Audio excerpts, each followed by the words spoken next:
Welcome to The Explainer.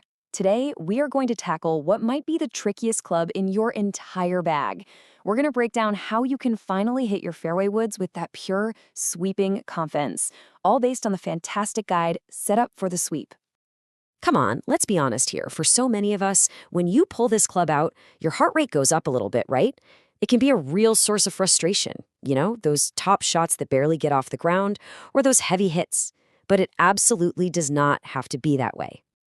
And look, if you struggle with this club, it is not just you. These things are genuinely challenging by design. The shafts are longer, which demands more control.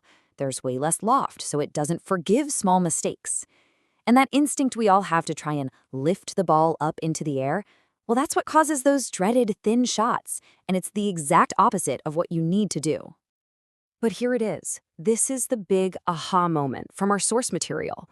What if the problem isn't your swing at all? Not those complex mechanics you've been working on for years. What if the real secret to hitting this club purely is all in how you stand to the ball before you even take it back? So, this is where we get to the good stuff, the solution. It turns out rebuilding your setup from the ground up is the key to solving all these common problems and turning this club into an absolute weapon. Okay, so we're going to start with the two most important parts of your address position, where the ball is and how you place your feet. Seriously, if you can get these two things right, you are more than halfway home. First things first, let's dial in that ball position. Now, this is crucial. It is not way up front like your driver. You want it just inside your lead heel. This is probably the single most common mistake people make, and it's such an easy fix. It's funny how this one small adjustment really does change everything. Putting the ball here lets your swing naturally flatten out. It ensures you strike the ball at the very bottom of the arc, which is the sweet spot for that clean, crisp contact. And you can see it right here. It's simple cause and effect. Ball gets too far forward, and you're going to catch it on the upswing. Hello, top shots. But slide it back to that ideal spot, and you just set the stage for that beautiful, clean, sweeping contact we're all looking for. Okay, next up, your stance, your foundation. For a longer club like a fairway wood, you need to be stable, so we're looking for a stance that's just a little bit wider than your shoulders. A good rule of thumb is to think about a ½ inch to an inch wider than your normal 7-iron stance. What this does is it gives you a really solid athletic base.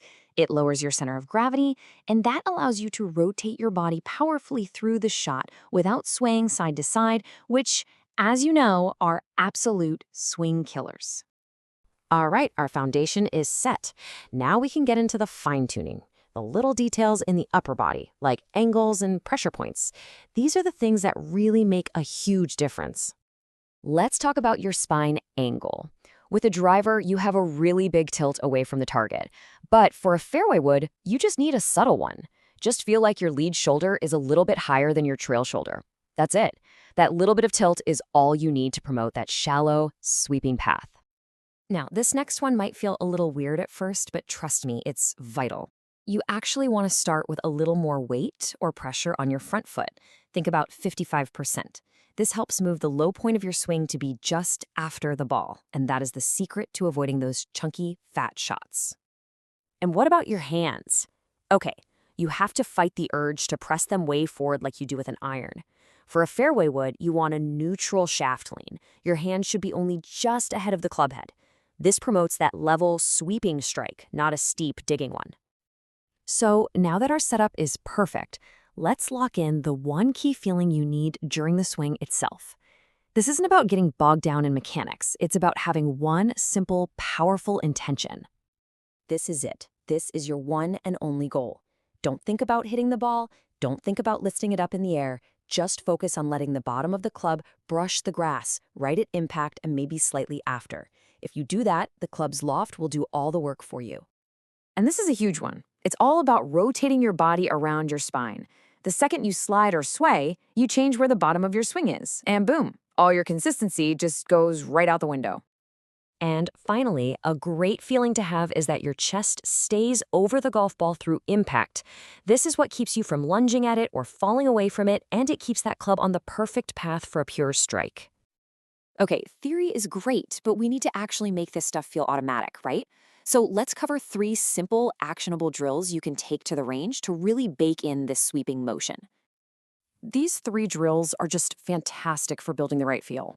The line drill, that gives you instant visual feedback on where your swing's bottoming out. The T-peg drill teaches you to trust the club without being afraid of digging. And that lead side pressure drill, it just hammers home that feeling of staying centered and compressing the golf ball. So let's just run through that final pre-shot checklist one more time. Ball is slightly forward, shaft is neutral, you've got that subtle spine tilt, weight is favoring your front foot, and your one swing thought, sweep, don't lift. I'm telling you, if you can check these boxes before you go, you are setting yourself up for success. By shifting your focus away from a complicated swing and onto a solid, repeatable setup, you can really transform this club from your most difficult to one of your most reliable. The power isn't in forcing it. It's in setting up correctly and just letting the club do its job.